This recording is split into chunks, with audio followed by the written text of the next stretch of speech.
ಸರ್ಕಾರಿ ಶಾಲೆಗಳ ಉಳಿವಿಗಾಗಿ ಹಾಗೂ ಅಭಿವೃದ್ಧಿಗಾಗಿ ಹಳೆ ವಿದ್ಯಾರ್ಥಿಗಳ ಸಂಘವನ್ನು ರಚಿಸಲು ಮುಂದಾಗಿದ್ದೇವೆಂದು ಕ್ಯಾತ್ಕಟ್ಟ ಶಾಲೆಯ ಹಳೆ ವಿದ್ಯಾರ್ಥಿ ಶಿವರಾಜ್ ಕುಮಾರ್ ತಿಳಿಸಿದರು.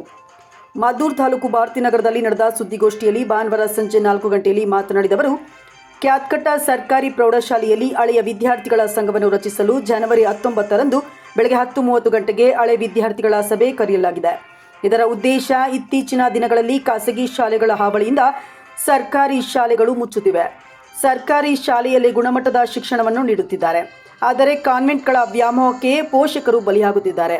ಹಾಗಾಗಿ ಸರ್ಕಾರಿ ಶಾಲೆಗಳ ಉಳಿವಿಗಾಗಿ ಹಾಗೂ ಅಭಿವೃದ್ಧಿಗಾಗಿ ಹಳೆ ವಿದ್ಯಾರ್ಥಿಗಳ ಸಂಘವನ್ನು ರಚಿಸಲು ತೀರ್ಮಾನಿಸಿದ್ದು, ಈ ಶಾಲೆಯಲ್ಲಿ 1991ರಿಂದ 2024ರವರೆಗೆ ವ್ಯಾಸಂಗ ಮಾಡಿದ ಎಲ್ಲ ಹಳೆಯ ವಿದ್ಯಾರ್ಥಿಗಳು ಈ ಸಭೆಯಲ್ಲಿ ಭಾಗವಹಿಸಿ ಸಂಘ ರಚನೆಗೆ ಸಹಕರಿಸಬೇಕೆಂದು ಕೋರುತ್ತೇವೆಂದರು.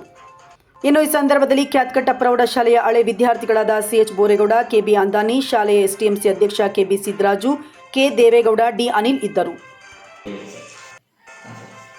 ಆದ್ಮೇಲೆ ಇತ್ತೀಚಿನ ದಿನಗಳಲ್ಲಿ ಸರ್ಕಾರಿ ಶಾಲೆಗಳಲ್ಲಿ ಬಹುಮುಖ್ಯವಾಗಿ ವಿದ್ಯಾರ್ಥಿಗಳ ಸಂಖ್ಯೆ ಕಡಿಮೆ ಆಗ್ತಾ ಇದ್ದು, ನಾವೆಲ್ಲರೂ ಕೂಡ ವಿದ್ಯಾರ್ಥಿಗಳನ್ನು ಸರ್ಕಾರಿ ಶಾಲೆಗಳಲ್ಲಿ ಓದಿಸಬೇಕು ಅನ್ನೋದು ನಮ್ಮ ಮುಖ್ಯ ಅಂಶ ಆಗಿದೆ.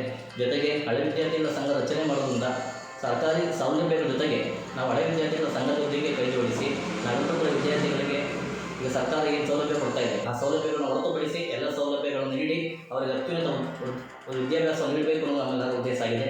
ಜೊತೆಗೆ ಶಾಲೆ ಏಳಿಗೆ ಮತ್ತು ಅಭಿವೃದ್ಧಿಯನ್ನು ಹಿತವನ್ನು ಇಟ್ಕೊಂಡು ಈ ಒಂದು ಹಳೆ ವಿದ್ಯಾರ್ಥಿಗಳ ಸಂಘವನ್ನು ನಾವು ಕರೀತಾ ಇದ್ದೇವೆ.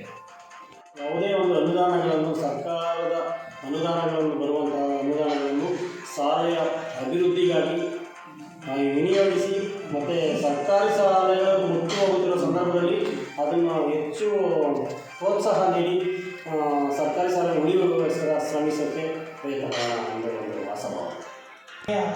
ಎಲ್ಲ ಹಿರಿಯ ವಿದ್ಯಾರ್ಥಿಗಳೇ, 19/1/2025 ಭಾನುವಾರದಂದು ಪದಾಧಿಕಾರಿಗಳ ಆಯ್ಕೆಯೂ ಕೂಡ ಆ ದಿನವೇ ಆಗಿರುತ್ತದೆ. ಆದ್ದರಿಂದ ಎಲ್ಲ ಹಿರಿಯ ವಿದ್ಯಾರ್ಥಿಗಳು ಆ ಒಂದು ಸಭೆಗೆ ಆಗಮಿಸಿ ಈ ಒಂದು ಪದಾಧಿಕಾರಿಗಳ ಆಯ್ಕೆ ಹಾಗೂ ಹಿರಿಯ ವಿದ್ಯಾರ್ಥಿಗಳ ಸಂಘವನ್ನು ಉದ್ಘಾಟನೆ ಮಾಡಲು ಅವಕಾಶ ಮಾಡಿಕೊಡಬೇಕು.